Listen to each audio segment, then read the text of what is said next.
نئے شعراء جو مصنفین ہیں ان کے نام اپنا پیغام دینا چاہتا ہوں کہ کچھ کیے جاؤ لے کر نام خدا، کچھ کیے جاؤ لے کر نام خدا، کچھ نہ کرنا بڑی خرابی ہے، کامیابی کوئی چیز نہیں، کام کرنا ہی کامیابی ہے۔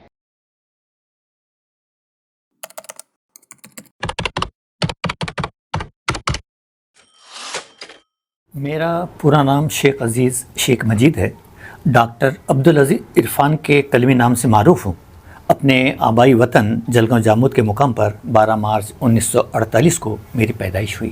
میرا ابتدائی اور بی اے تک جو تعلیم ہے یہ اپنے آبائی وطن جلگاؤں جامود میں ہوئی۔ 1970 میں میں نے بی اے کیا، 1972 میں ٹریننگ کے لیے گیا اور 1973 میں B Ed Marathwada college of education Aurangabad سے مکمل کیا۔ اس کے بعد ناگپور یونیورسٹی سے M A Urdu, M A Farsi اور ایم اے تاریخ کیا۔ اس کے بعد 1994 میں میں نے پی ایچ ڈی کی ڈگری اردو میں حاصل کی۔ اس کے علاوہ ہندی وشارد ہے، ہندی وشارد سے بھی میں امتحان پاس کیا اور کمپیوٹر ایگزام ہیں وہ بھی دیا، اور اس طرح سے اپنی جو تعلیمی قابلیت ہے وہ ذاتی طور پر ملازمت کے ساتھ کرتا رہا۔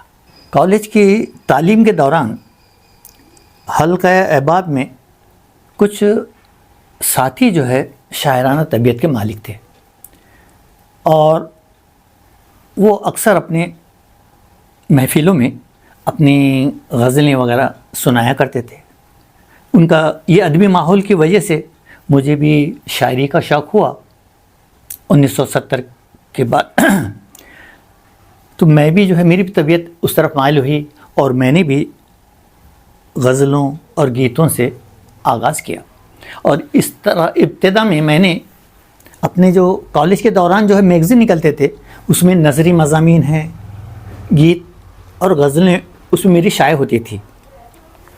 لیکن 1973 میں مجھے ملازمت ملی، اور ملازمت کے دوران پھر میں نے درس و تدریس کا آغاز کیا۔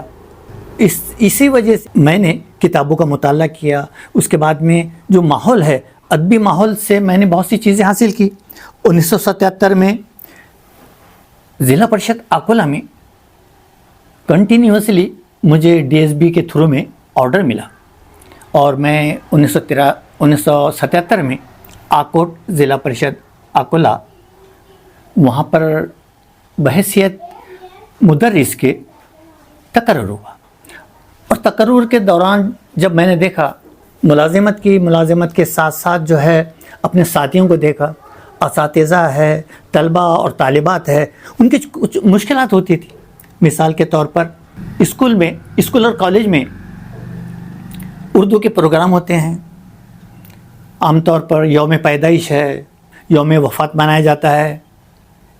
تو اس دوران جو ہے میں نے دیکھا کہ بھائی اساتذہ بھی کچھ بولتے نہیں ہیں، کچھ معلومات نہیں ہیں، طلبہ اور طالبات ہے یہ بھی معلومات نہیں رکھتے ہیں۔ تو اس لیے ان کی معلومات کے لیے میں نے جو یوم پیدائش ہے، یوم وفات پر ایسے مضامین لکھے جو ان کے کام میں آئے، طلبہ اور طالبات کے لیے، اساتذہ کے لیے، اور یہ مضامین میں اپنے اردو ٹائمز بمبے میں دیتا رہا۔ اس طرح سے تعلیم نسواں کے تعلق سے بھی میں ان کی اصلاح کرتا تھا۔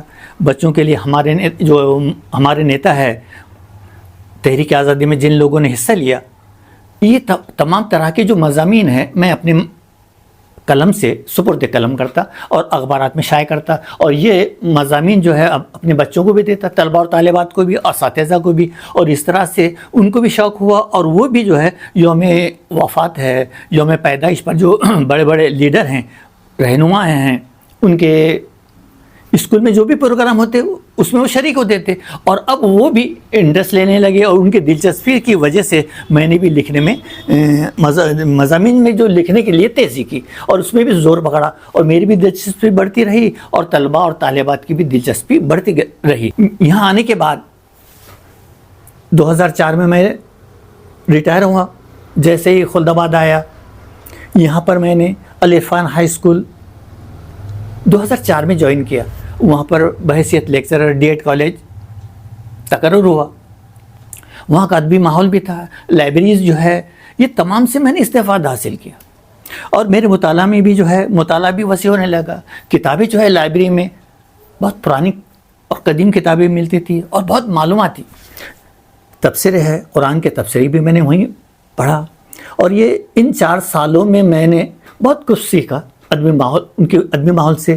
اور میں نے میری تحریر جو ہے، اور میری تحریر میں اور تصانیف میں نے وہاں کے ماحول سے مضامین وغیرہ اور تصانیف اور تخلیقات جو ہے، تخلیقات میں اضافہ کیا. اور یہی وجہ ہے کہ بھائی اورنگزیب عالمگیر تاریخ کی روشنی میں، اس کے بعد میں جو ہے اورنگزیب کے روز نامچے جو ہے اس کا میں نے یاد و مادو پگڑی کی کتاب سے ترجمہ کیا، اردو میں ترجمہ کیا، مراٹھی سے اردو میں.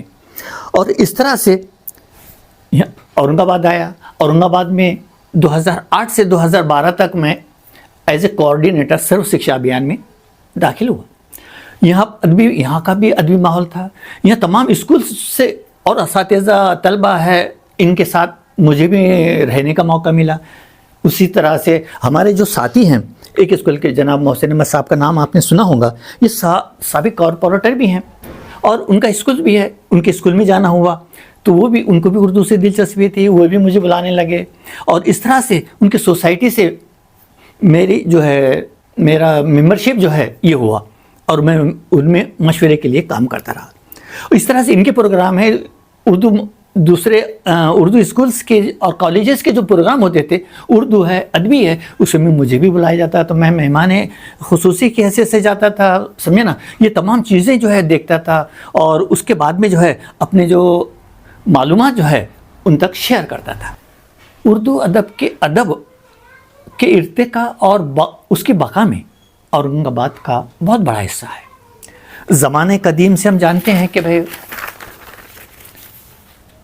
اردو کو جو فروغ حاصل ہوا وہ دکن سے ہی. اور زمانے قدیم سے دکن میں اس زبان کے بیج بوئے گئے، اس کے داغ بیل ڈالی گئی. اور یہ ہمارے جو عام طور پر کیا ہے، پہلے دکن مغلوں سے پہلے بھی جو ہے دکن کہ مہاراشٹر ہے، حیدرآباد ہے، گجرات، یہ تمام علاقہ ہے دکن کہلاتا تھا. لیکن بعد میں مخصوص ہوا. اسی طرح سے حیدرآباد کا جو یہ دکن کا علاقہ تھا، اس میں قلی قطب شاہ کو بہت بڑا دخل ہے. بادشاہ بھی تھا اور شاعر بھی تھا. اور قلی قطب شاہ نے بہت سے مجموعی دیوان لکھے، شاعری کے مجموعی شاعری کی. اور یہ دکنی ادب کو فروغ ہوا زیادہ تر. اس کے بعد میں 1700 میں ہم دیکھتے ہیں کہ جب اورنگزیب عالمگیر یہاں پر انہوں نے اپنے سلطنت کی داغ بیل ڈالی، گورنر رہے دوبارہ، تو اس میں یہاں پر جو ہے اس کو اردو ادب کو بھی فروغ حاصل ہوا. 1700 عیسوی میں ولی دکنی کا نام منظر عام پر آیا اور ولی دکنی ہی نے اپنا کلام جو ہے 1700 عیسوی میں دہلی لے گئے اور دہلی میں اس کا نام ہوا کس کا، دکنی ادب کا. اور یہ دکنی ادب کی ابتدا کرنے والے ولی اورنگ آبادی تھے، یہ کہنا چاہوں گا. اور اس کے بعد میں جو ہے اورنگ آباد ہندوستان کا مرکز تھا، اس وقت میں راجدھانی تھی اور اس کو اردو کو فروغ ہوا. اور ہمارے یہاں کے جو مرحوم مصنف ہے شیخ چاند، تو شیخ چاند نے بھی اپنے مضمون جو ہے ایک مضمون لکھا تھا اورنگ آباد اور شاعری میں. تو انہوں نے شعرائے اورنگ آباد کا تفصیل سے ذکر کیا ہے. تو انہوں نے اورنگ آباد اور اس اردو شاعری کو 6 دور میں تقسیم کیا ہے. 6 دور میں. تو دور جدید ہے، تو قدیم کا تو اس کی مثالیں دینا بہت مشکل ہے، لیکن میں آپ کو جو ہے کہ ماہنامہ جو بزم سہارا ہے اس میں نے شہر اورنگ آباد تاریخ و تخلیق کے آنے میں شائع کیا تھا. انہوں نے شائع کیا تھا بزم سہارا نوئیڈا نے. تو اس میں نے اس کی مثالیں پیش کی. تو میں آپ کے سامنے صرف کچھ شعراء کا کلام کہ اورنگ آباد کے سبھی شعراء کا نام نہیں لے سکتے ہیں اور نہ ان کا کلام پیش کر سکتے ہیں. تو میں اس میں سب سے پہلے جو ہے ڈاکٹر سحر سعیدی نے اورنگ آباد کے تعلق سے بہت بڑھیا کتاب کہا ہے. اورنگ آباد کے تعلق سنیے گا کہ ڈاکٹر سعیدی کہتے ہیں کہ یہ اردو کا مسکن ہے، یہ اورنگ آباد کا یہ اردو کا مسکن ہے، فخر دکن ہے. یہ اردو کا مسکن ہے، فخر دکن ہے. یہ صدیوں سے گہوارِ علم و فن ہے. یہ صدیوں سے گہوارہ علم و فن ہے، مجھے کیوں نہ ہو ناز اس سرزمیں پر، مجھے کیوں نہ ہو ناز اس سرزمیں پر کہ اورنگ آباد میرا وطن ہے، کہ اورنگ آباد میرا وطن. بہت اچھا کہا ہے. اسی طرح سے ولی دکنی بھی ہے. ولی جو ہے دبستانی اورنگ آباد جو ہے اسے اس دور کے گل سرسبز تھے، بابا آدم کہا جاتا ہے. تو ان کا بھی ایک شعر ہے صوفیانہ سب، یہ ان کی شاعری صوفیانہ تھی. اور اس کا ایک شعر پیش کرتا ہوں کہ آیا ہے ہر طرف اللہ تعالیٰ کے ظہور کے تعلق سے، کہ آیا ہے ہر طرف عالم میں حسن بے حجاب اس کا، بغیر از دید حیران نہیں جگ میں نقاب اس کا. تو شاہ سراج کیا کہتے ہیں دیکھیے کہ عالم کے دوستوں میں مروت نہیں رہی. دیکھو اس وقت میں وہ عکاسی کرتے ہیں اپنے ماحول کی. عالم کے دوستوں میں مروت نہیں رہی، شرم و حیا و مہر و شفقت نہیں رہی، اب ذات حق بغیر نہ رکھ دوستی سراج، عالم میں آشنائی وہ الفت نہیں رہی. یہ اس دور کا ماحول ہے اور انہوں نے عکاسی کی ہے. تو سکندر علی وجد نے پیاری بات کہی ہے اور ان کا یہ بہت مشہور قطعہ ہے. کیا پیغام دیتے ہیں کہ مسکراؤ خوشی کی بات کرو، مسکراؤ خوشی کی بات کرو، رونے والوں ہنسی کی بات کرو، مسکراؤ خوشی کی بات کرو، رونے والوں ہنسی کی بات کرو. یہ اندھیرے کے تذکرے کب تک، یہ اندھیرے کے تذکرے کب تک، دوستو روشنی کی بات کرو. بات جب ہے کہ دشمنوں سے بھی، کیا بولتے دیکھیں، بات جب ہے کہ دشمنوں سے بھی، جب کرو دوستی کی بات کرو، جب کرو دوستی کی بات کرو. اور ہمارے جو مرحوم قاضی سلیم صاحب جو ہے ایم پی بھی تھے اور ان کی نظم جو ہے نصاب میں شامل تھی، اردو نصاب میں، میرے خیال سے کہ 8ویں جماعت کی اس میں تھی. اور بہت مشہور نظم ہے ان کی کہ دھرتی تیرا مجھ سا روپ، چاہے چھاؤں ہو چاہے دھوپ، اندھے گہرے کھٹ پاتال، اندھے گہرے کھٹ پاتال، سینہ چلنی روح نڈھال، باہر ٹھنڈک اندر آگ، دل میں درد زباں پر آگ. اسی طرح سے جو قمر اقبال ہے، ابھی جدید شعراء میں سے تھے، تو ان کا ایک شعر بہت مشہور شعر ہے، ان کو دیکھا ہوں میں. تو قمر اقبال کا مشہور شعر ہے، کیا کہتے ہیں کہ دنیا تھی ایک طرف تو قلم دوسری طرف، دنیا تھی ایک طرف تو قلم دوسری طرف، میں نے بڑھا کے ہاتھ قلم کو اٹھا لیا، میں نے بڑھا کے ہاتھ قلم کو اٹھا لیا. مختصر یہ کہ شعراء کے نام اور خدمات کا ذکر بہت مشکل ہے. بہرحال کہ اورنگ آباد زمانے قدیم سے بھی علم و ادب کا گہوارہ رہا ہے اور تاریخ حیثیت کے علاوہ علم و ادب کا گہوارہ بھی ہے. اور زمانے قدیم سے دور جدید تک آج تک اردو زبان کی ترقی و ترویج میں اس کا بہت بڑا حصہ ہے. دیکھیں، نئے شعراء اور مصنف کے نام یہی کہوں گا کہ پڑھتے رہیں، لکھتے رہیں اور اپنا کام کرتے رہیں. اور بقول شاعر یہی کہے ماجد حیدرآبادی نے کہ کچھ کیے جاؤ لے کر نام خدا، کچھ کیے جاؤ لے کر نام خدا، کچھ نہ کرنا بڑی خرابی ہے، کچھ نہ کرنا بڑی خرابی ہے، کامیابی کوئی چیز نہیں، کام کرنا ہی کامیابی ہے. اور ساتھ میں علامہ اقبال کا شعر بھی جو ہے وہ جوانوں کی نظر بھی کرنا چاہتا ہوں کہ جوانوں کو میری آہ سحر دے، جوانوں کو میری آہ سحر دے، پھر ان شائن بچوں کو بالوں پر دے، خدایا آرزو میری یہی ہے، میرا نور بصیرت. کس کا؟ علامہ اقبال کا نظریہ. علامہ اقبال کا کیا نور بصیرت تھا؟ میرا نور بصیرت عام کر دے، یعنی ان میں جو ہے میرا نور بصیرت عام کر دے، جو میرا تخیل ہے، میرا خیال ہے، میرا مقصد ہے، یہ نوجوانوں میں، یہی میرا بھی پیغام. امیر خسرو اردو کے پہلے شاعر تھے اور انہوں نے اردو میں شاعری کی، فارسی ہے، اودھی ہے. یعنی ان کا جو دہلی کا جو ماحول تھا، دہلی اور اس کے اطراف کا ماحول، تو اس میں بہت سی زبانیں اس وقت میں بولی جاتی تھی. تو اب اور اس میں دوسرے ان کی جو ملاقات ہوتی تھی، ان کا ماحول جو ہے، اور جن لوگوں سے سابقہ پڑتا تھا، اور انہوں نے 11 بادشاہوں کا زمانہ دیکھا تھا. اور 7 بادشاہوں کے دور میں وہ ملازم بھی رہے اور شاعر بھی رہے، مصاحب بھی رہے۔ تو اس طرح سے ان کے یہاں پر اردو، فارسی ہے، اودی ہے اور دوسری زبانیں اس وقت کی بھی موجود ہیں۔ تو اسی وجہ سے دوہے بھی ہے، انہوں نے دوہے بھی کہے ہیں۔ اور حضرت نظام الدین اولیاء دہلی جو ہے یہ ان کے مرید تھے، وہاں پر بھی جانا تو مذہبی عقیدت بھی، یعنی دین اور دنیا دونوں چیزیں تھیں ان کے پاس۔ امیر خسرو کے امیر بھی تھے، ایک سپاہی بھی تھے، اردو ادب کے اس سپاہی بھی تھے۔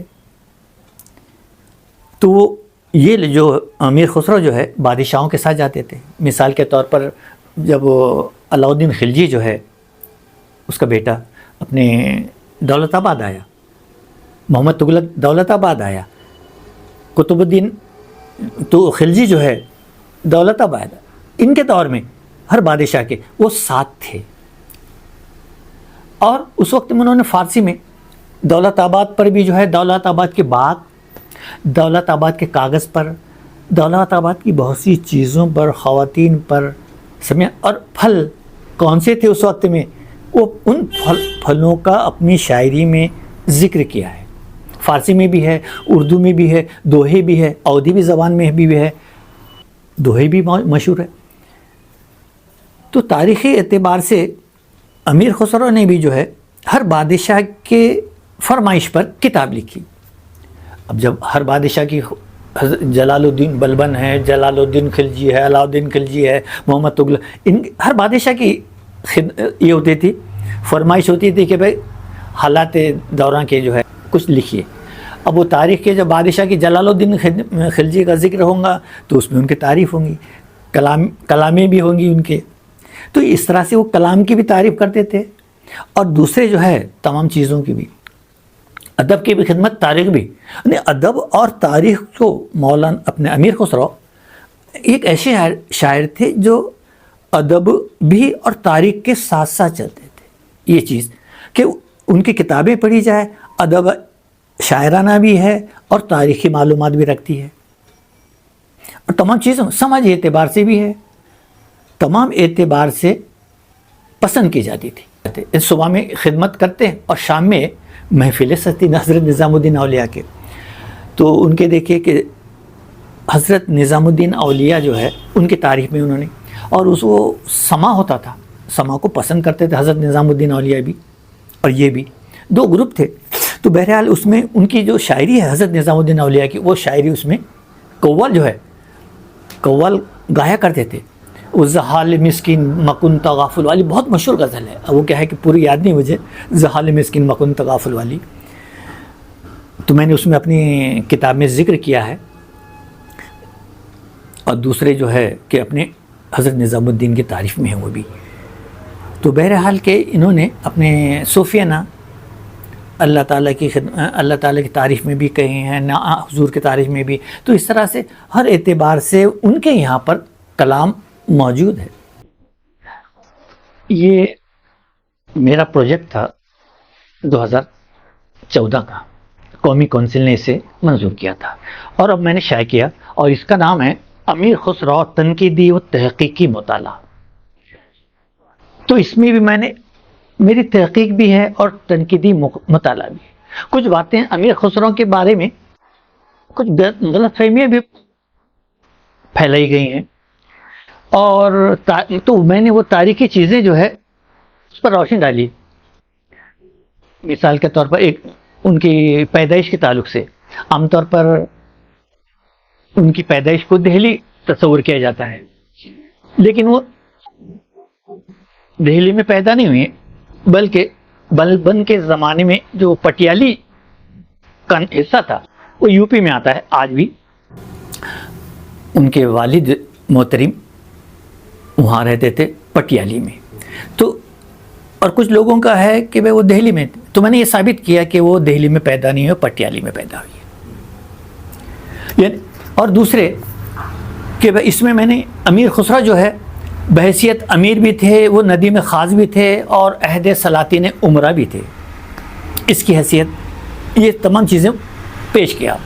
اسی طرح سے مربی سلاطین کہ ان کے دور میں کون سے سلاطین نے 7 بات، انہوں نے 11 سلاطین کا زمانہ دیکھا تھا، پہلے سے لے کر بلبن سے لے کر آخر تک محمد تغلق تک۔ محمد تغلق 1325 میں ان کا انتقال ہوا، تو 1325 تک دیکھیں زمانہ ان کا، یہ تمام 11 بادشاہوں کا، لیکن 7 بادشاہوں کے عہد میں ان کے امیر رہے اور مصاحب رہے، مربی، اور مربی عمرہ کون سے تھے ان کے۔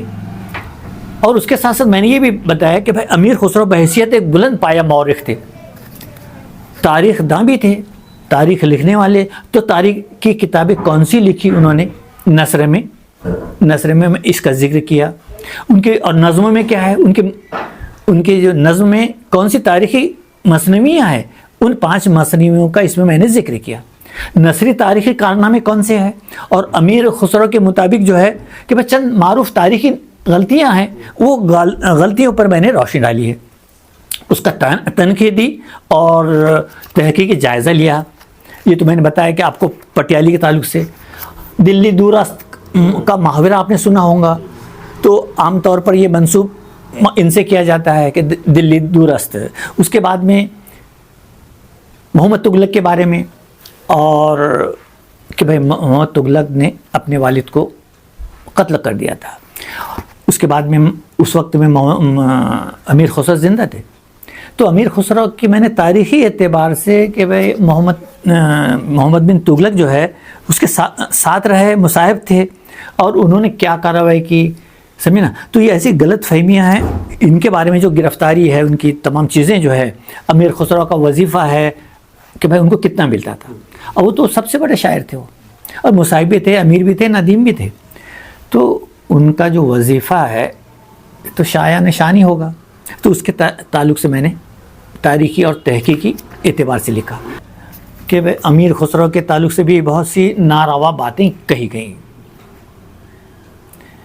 اب خلد آباد جاتے ہیں، خلد آباد میں العرفان کے بازو میں ایک یہ ہے میر حسن اللہ سنجری ہے، حضرت برہان الدین اولیاء، یہ ساتھی ہے ان کے اس وقت میں، اور گہرے دوست تھے کس کے؟ سنجری صاحب، امیر حسن سنجری۔ جوانی کا زمانہ تھا، صوفی بھی تھے، شاعر بھی، وہ بھی اچھے، وہ بھی نمبر 1 کے شاعر تھے۔ وہ صوفی جو حسن سنجری کو فارسی شاعر اولیت تھی ان کو بھی، اور امیر خسرو کو بھی۔ تو اس وقت ان کا دوستانہ تھا، تو اس پر وہ ساتھ رہتے تھے۔ اب دوستانہ ہونے کی وجہ سے کہ بھائی تہمت لگائی بھی جائے، خود اس کا میں نے ذکر کیا، اس کا پروف دیا۔ اور اس کے بعد میں نظام الدین اولیاء کے مرید تھے، ان کے تعلق سے بھی لکھا، ابھی ان کی شادی کیسی ہوئی، ان کے والد کی، یہ تو یہ تمام چیزوں پر تنقیدی اور تحقیقی مطالعہ میں نے اس پر لکھا۔ اور یہ 2014 میں قومی کونسل نے مجھے منظوری دی تھی، اور ان کے کہنے پر بھی میں نے یہ 284 صفحات کی کتاب جو ہے ابھی شائع کیا میں نے، لیکن انہوں نے منظوری کی تھی، اور مجھے اس پر انہوں نے جیسے کہ بھائی اس مالی تعاون دیتے ہیں، وہ مالی تعاون 50,000 ملا تھا اس پر۔ اور پھر میں نے اب جو ہے میں نے کہا یہ تو بہت سالوں کا جو ہے بہت قیمتی اثاثہ ہے میرا یہ، تو میں نے اپنے ذاتی اس سے سرمایہ سے میں نے کہ چلو اس کو اشاعت بہت ضروری ہے، لوگوں کے سامنے اس کا آنا، امیر خسرو کے تعلق سے اس میں نئی نئی باتیں جو ہے یہ ہونا بہت ضروری ہے۔ تو اور اس میں نے یہ غزل بھی دی کہ بھائی صوفیانہ شاعری اور زحل مسکین بھی، تو یہ غزل جو ہے صوفیانہ حضرت نظام الدین اولیاء پر کہا جاتا تھا یہ۔ اور سما آپ دیکھیں گے امیر یہاں پر بھی جائیں گے آپ، معین الدین چشتی بھی جو ہے، تو یہ بھی کیا ہے کہ سما، اس میں 2 یہ ہے گروپ ہے، تو سما کو پسند کرتے کچھ نہیں، تو لیکن یہ انہوں نے الگ لکھے، حضرت نظام الدین اولیاء نے یہ بیان کیا کہ بھائی سما جو ہے یہ اللہ تعالیٰ کی اس میں ہے، یہ نہ کہ ناچ گانے کی اس میں ہے۔ تو اس وقت میں علاؤدین خلجی بھی مخالف ہو گئے تھے ان کی، حضرت نظام الدین اولیاء بہت چلی ہے یہ۔ تو بہرحال یہ صوفیانہ ہے ان کی غزل۔ نمی دانم چھ منزل بود شب جائے کہ من بودم، کہ حضرت امیر خسرو جو ہے کیا کہتے ہیں کہ رات نمی دان، میں نہیں جانتا کہ چھ منزل بود شب جائے کہ میں، کہ اس رات میں اپنے دوست کے ساتھ تھا، کس منزل پہ تھا کہہ نہیں سکتا. بہرسو چاروں طرف رقص بسمل بود، چاروں طرف رقص بسمل تھا. میں کیا شب رات تھی، سمجھے نا، شب جائے کہ من مدن، میں تو اس رات وہاں موجود تھا اور ہر طرف کیا ہے رقص بسمل تھا، اور میں وہاں موجود تھا. پری پہ کر نگارے، وہ خوبصورت محبوب سرو قدے لالا رخسارے، جس کے خوبصورت لال کس کے، حضرت نظام الدین اولاد سے، کہ سراپا آفت دل بود، کہ بھائی سراپا جو ہے دل سے سر سے پیر تک کیسا سراپا آفت دل، وہ تم اس کو دیکھ کر میرے محبوب کے دیکھ کر تو کیا ہو رہا تھا، میں آفت میرے دل پر آفت آتی ہے کہ سراپا آفت دل بود شب جائے کہ میں نے اس رات کیا دیکھا، کیا نظارہ دیکھا کہ میرا محبوب میرے سامنے، اور اس کو میں دیکھ کے کیا ہو، آفت بہت مصیبت میں ہوں، دیکھ کر حیران ہوں اس کے سراپے سے. رقیباں گوش براواز، رقیباں جو ہے، جو رقیب ہے دشمن، رقیباں گوش براواز کیا کہہ رہے ہیں، ادھر ناز وہ من ترساں، وہ کیا کہہ رہے ہیں کہ تم دیکھ رہو ہم تو کیا ہے من ترساں، ناز در ناز، اس کے ناز و نخرے اس کو بولتے ہیں نا بھائی، وہ من ترساں اور میں ترس رہا، وہ دیکھ رہے ہیں اور میں ترس رہا ہوں. سخن گفتم چه مشکل بود، سخن گفتم ان سے میں نے بات کی، مشکل بود شب جائے کہ من بود، اس رات میں نے اپنے محبوب سے بات کی. خدا خود میر مجلس بود، ارے اللہ تعالیٰ جو ہے اس محفل میں حاضر تھا، خدا جو ہے میر مجلس بود، اس کا صدر میر مجلس تھا. اندر لا مقام خسرو، کہاں خسرو کے دل میں، خدا اس محفل میں میر مجلس بھی تھا اور وہ اس کے دل میں موجود تھا. محمد صلی اللہ علیہ وسلم شمع محفل بود، اور حضور اکرم صلی اللہ علیہ وسلم شمع محفل تھے. شب جائے کہ میں بودم، کہ میں جب وہاں پر اس رات میں حاضر تھا تو اس وقت میں بھی حضور اکرم صلی اللہ علیہ وسلم شمع محفل تھے اور میں بھی اس میں حاضر تھا، خدا بھی تھا اور شمع محفل کون تھا، حضور اکرم صلی اللہ علیہ وسلم. تو یہ انہوں نے حضرت نظام الدین اولیاء کی، تو اس طرح سے ان کی جو پیاری غزلیں ہیں یہ ان کی شان میں، ان کے محبوب کی سمیکن، یہ صوفیانہ کلام ہے ان کا. تو اس طرح سے ان کا کلام جو ہے بہت صوفیانہ ہے. تو اس میں میں نے 2 غزلیں جو ان کی بہت مشہور ہے. جی ہاں، دیکھیے کیا ہے کہ میں بھی جو ہے کہ میرا جو مقصد ہے، میرے قلم کا جو مقصد ہے، ایک مقصد یہ بھی ہے تاریخی نقطہ نظر سے تاریخ صحیح پیش کرنا، تاریخی نوعیت، تاریخی و تحقیقی پہلوؤں کو اجاگر کرنا. اور نئی نسل جو ہے ہماری، نئی نسل کو تاریخ سے آگاہ کرنا بہت ضروری ہے. پہلے اگر آپ کو معلومات ہے تو آپ اس کا جواب دے سکیں گے، ورنہ نہیں دے سکیں گے.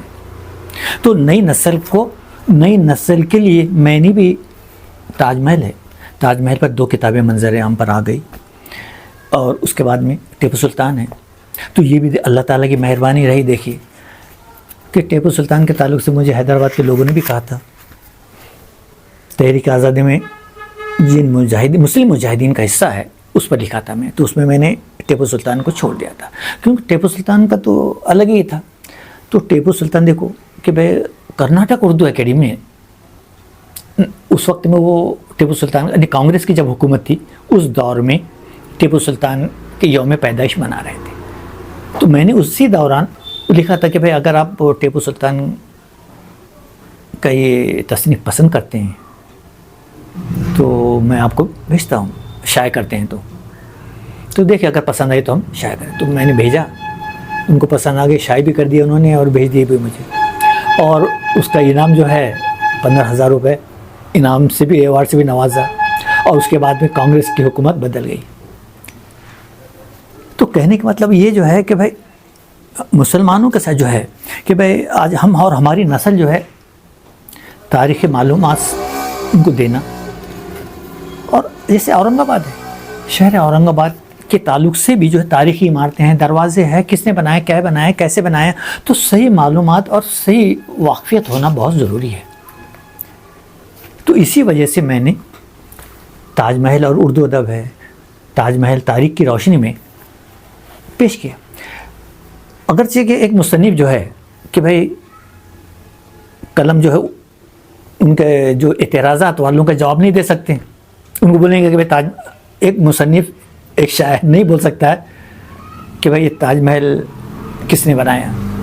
تو اسی وجہ سے میں نے کیا کیا, ادب اور تاریخ کو جو ہے اس کا ربط قائم کیا اور وہ پیش کیا کہ یہ بات جو ہے ان کے سامنے جائے اور وہ قبول کرے. اگر ٹیپو سلطان کے تعلق سے یا تاج محل کے تعلق سے لکھے تو پسند نہیں کریں گے. تو اسی چیز کو دیکھیے. اور یہ جو تاج محل تاریخ کے آئینے میں یہ فخر الدین علی احمد میموریل کمیٹی لکھنؤ نے شائع کیا تھا, پہلی بات 1990 میں. دوسرے, تاج محل اور اردو ادب یہ یو پی گورنمنٹ یہ قومی کونسل نے جو ہے اس کو 28,000 روپے کا مالی تعاون سے نوازا تھا. اور میں نے اس میں یہ آپ دیکھیں گے, آپ ترمیدے میں آپ پڑھیے آپ بھی, کہ بھائی تاج محل کے تعلق سے کہ بھائی ڈائریکٹ تو نہیں کہ بھائی, لیکن تاریخ کیا کہتی ہے, تحقیق کیا کہتی ہے, اس نظریے سے ہم نہیں کہتے ہیں کہ بھائی اس کا جو نقشہ ہے, نقشہ بنایا کس نے بنایا کیا ہے. اور انگریزوں نے بھی کہ جب تاج محل 1631 میں اس کی تعمیر کی ابتدا ہو رہی تھی 1631 میں, تو دوسرے ممالک کے یورپین سفیر بھی آئے, 2-3 ٹریولرز, اورنگ آباد بھی آئے تھے, وہ دہلی گئے, مشیر بھی تھے, اورنگزیب کی بھی تھے, شاہ جہاں کی بھی جو ہے, جہاں کو جس نے جو یہ مرہم دیا تھا وہ انگریزی ڈاکٹر تھا. اور اس نے یہ دیکھا, شاہ جہاں کو دیکھا, تاج محل کو بنتے ہوئے دیکھا. اورنگ آباد جو ہے, اورنگ آباد کا جو اپنے بی بی کا مقبرہ ہے, جب تعمیر ہو رہا تھا تو یہ بھی جو ٹریولرز ہے تو انہوں نے یہاں سے جو مکرانہ ہے, راجستھان مکرانہ سے سنگ مرمر لایا جا رہا تھا, تو وہ تصویر جو ہے انہوں نے پیش کی. میں نے وہ جو امیزون سے انگلینڈ سے کتاب منگوائی, تو انہوں نے ہر کتاب پر جو ہے اس وقت کی کہ بھائی اس میں جو بھینسیں جو ہے نا بھائی گاڑی ہوتی ہے, بھینس گاڑی, تو وہ بھینس گاڑی پر سنگ مرمر لانا, ہاتھیوں سے, اونٹوں سے, یہ آتا تھا دلی, آگرہ بھی جاتا تھا اور اورنگ آباد بھی. تو اس مصنف نے وہ اس کی تصویر پیش کی, میں نے بھی وہ تصویر پیش کیا تاج محل کے. اور کہ بھائی اس کے جو پایا ہے تو پائن جو ہے لکڑی ہے, وہ تو عیسیٰ وہاں کا جو انجینئر تھا, اس نے تعمیر کیا, لیکن اس نے کیا کیا کہ جو اس کا جو تخت ہے تو وہ تخت میں اس نے پائن لکڑی آتی ہے جو پانی کو چوستی رہتی اور مضبوطی دیتی. تو اس پائے میں جو ہے وہ لکڑی, ہمارے یہاں پر بھی جو پرانے مکانات ہیں اس میں وہ اس لکڑی کا بھی استعمال کرتے تھے. آج بھی کچھ گھاس وغیرہ ڈالتے ہیں پرانے دیہاتوں میں, پائن لکڑی کا. اور اس کے بعد اس کا نقشہ ہے, نقشہ بھی ہے, اس کی بھی تصویر دیا تھا ہمیں. اس کے بعد میں جو ہے پائن لکڑی 1631 میں کیسے شروع ہوا, وہاں کچھ نہیں تھا. ہاں یہ بات صحیح ہے, اور یہ بھی میں نے اپنے اس میں فرمان میں دیا. مانسنگ, شاہ جہاں نے مانسنگ کو فرمان جاری کیے تھے فارسی میں, اور وہ فرمان آرکیولوجیکل سروے آف انڈیا جو ہے آگرے کا وہاں ہے, وہ اس میں میں نے دیا ہوں. وہ بھی ہے بادشاہ کے فرمان ہے. فرمان کے علاوہ کہ بھائی اس نے جگہ لیا, اور اس کے بعد محلات جو ہے کہ بھائی کسی مسلمان جو ہے استعمال نہیں کر سکتا, چاہے وہ غریب ہو امیر ہو, جبکہ وہ مالک تھا, بادشاہ تھا, تو اس نے اپنے محلہ دیا اس کو. اب اس کی وجہ سے جو ہے راجستھان کے کچھ لوگ ابھی کیا ہے اس کے رشتہ دار یہ اٹھا رہے ہیں کہ بھائی یہ مان سنگھ کی, راجہ مان سنگھ کی جگہ ہے, فرمان ہے. تو میں نے فرمان کا بھی حوالہ دیا. وہ فرمان وہاں پر بھی ہے اور آگرہ میں بھی ہے آرکیولوجیکل میں. اس کے علاوہ دیکھیے کہ بھائی اس میں ہندو مسلمان سبھی کاریگر, اب کاریگر میں تو ہندو مسلمان بھی, ہندو بھی ہے, رامپال جگپال بھی ہے, تو کیا جگپال ہے تو کیا جگپال نے بنایا؟ اور ملی جلی ہندو مسلم تہذیب, ان کی جو تاج محل ہے ان کی مغلوں کی عمارتوں میں ہندو مسلم تہذیب پائی جاتی ہے, یگان. اور یہی کام اکبر نے بھی کیا تھا, یہی کام شاہ جہاں. تو اس وقت میں کچھ نہیں کہا.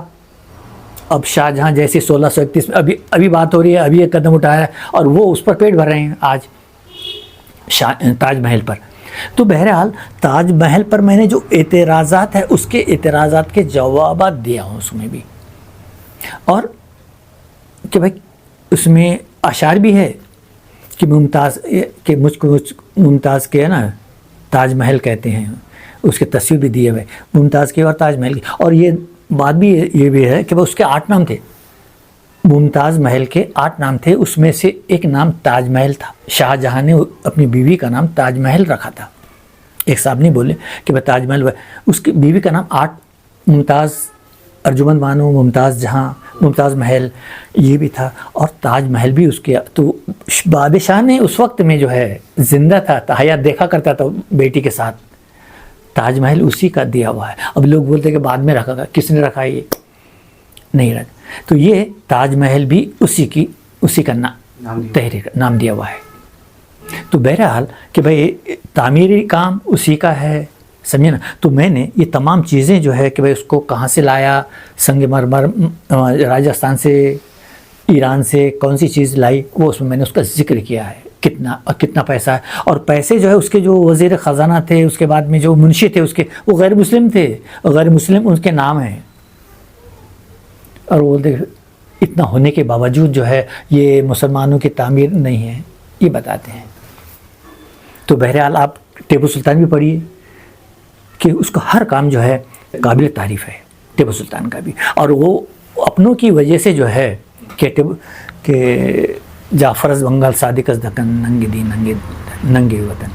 تو یہ لوگوں کو انہوں نے بستی جو ہے کہ بھئی محرم میں ان کے یہ ہوتے ہیں، کیا بولتے ہیں اس کو، کالے کپڑے پہن کر یہ ماتم ہوتا ہے نا. تو ماتم کی وجہ سے مہینوں چلتا تھا. تو اس وجہ سے ان کی بستی، لوگوں نے شکایت کی تھی کہ بھئی ان سے تو ہم کو ڈسٹرب ہوتا، تو ان کی بستی الگ کر دیے تھے. تو ان کے ٹیپو سلطان کے مخالف، ہر بات میں مخالفت کرنا. اور یہ میر صاحبان کا اس میں بہت بڑا حصہ ہے، اور یہ اس کے ٹیپو سلطان کے دشمن تھے. تو بہرحال کہ اب وہ کتاب پڑھیں گے آپ تو اس کا اعتراضات، یہ جو اعتراضات ہے اس کا جواب دیا ہے. تاج محل ہے، اور دوسرے اورنگ آباد بھی ہے جو ہے، میں اورنگ آباد پر بھی 2 کتابیں ہیں اورنگ آباد. اور میں نے ایک فرمان بھی لایا تھا ایک اچل پور سے، تو اس میں اورنگزیب نے جو سادھو ہیں، اچل پور کے پاس ایک مٹھ ہے، اپنے اورنگ آباد کے پاس بھی مٹھ ہے. تو وہ مٹھ میں بھی اورنگزیب کے فرمان موجود ہے. تو لیکن وہ فرمان دیکھتے نہیں ہیں. فرمان میں کیا لکھا ہے کہ وہ اس کو جو ہے چراغ، جیسے چراغی دیتے تھے نا مسلمانوں کو بھی بادشاہ لوگ، تو ہندوؤں کو بھی چراغی ملتی تھی. ٹیپو سلطان نے نقارے ہے، یہ ہے، چراغی دیا. وہ مندر محل کے سامنے، اس کا جو ٹیپو سلطان کا جو محل تھا اس کے سامنے مندر ہے. اور ہر روز جو ہے وہ پجاری سے ملنے، ملاقات کے لیے نماز کے بعد جاتا تھا. لین دین تھا، اس کا نام نہیں لیا انہوں نے. اگرچہ وہ وہاں کی جو کنڑ زبان ہے، کنڑ زبان میں سب موجود ہے. اپنے رام مندر میں نے اپنے اس میں کیا ہوں کہ اس میں، اور لوکمت میں جو ہے یہ خبر آئی تھی، لوکمت والے نے شائع کیا تھا. تو اس میں جو ہے پیپر میں تھا اورنگزیب اینڈ کرن پورہ لنک، اور اورنگزیب کی مثالی مذہبی رواداری کا. تو اس میں نے اس کا فوٹو دیا کہ اس میں جو ہے کہ کرن پورے میں بھی مندر ہے، رام مندر بھی ہے. تو بادشاہ اورنگزیب عالمگیر ان کے جلسے میں گیا تھا. یہ انگریز اس میں پیپر میں تھا، وہ میں نہیں بول رہا ہوں، یہ لوکمت ہے، یہ لوکمت میں آیا تھا. تعاون ہے کہ پیسے جو ہے چراغی دینا، پیسے دینا، مدد تو کرتے ہی نہیں تھا. اس وقت میں ہر مندر کو، کرن پورے کا مندر، یہ لنک، یہ انہوں نے لکھا کہ جب اگر کٹر مسلمان ہوتا تو یہ رام مندر جو ہے ان کے جشن میں نہیں جاتا تھا، ان کی مدد نہیں کرتا تھا. اس کے بعد میں آس پاس میں جو مندر ہے خلد آباد میں کتنے مندر تھے، پھر وہ مندر کو پہلے توڑتا تھا. تو تعاون تھا. اب وہ بنارس کا جو ہے تو اس کی وجہ ہے، تو ان کی شکایت کی وجہ سے وہ کیا ہے، تو تاریخ، اور بی این پانڈے ہے جو کہ اس میں وہاں کا گورنر تھا، وہ میئر بھی تھا، تاریخ داں بھی تھا. تو اس نے سب لکھا ہے. اس نے نہیں، تاریخ میں بھی اس وقت کی ہے، اس کا ذکر ہے، پنڈتوں کا بھی ذکر ہے، اور پنڈتوں کی شکایت پر یہ سب کچھ ہوا. تو بہرحال آپ یہ پڑھیں گے یہاں پر بھی. لیکن فرمان میں حاصل کرنے کا تو لیکن نہیں ملا تھا، وہ نہیں دیتے وہ.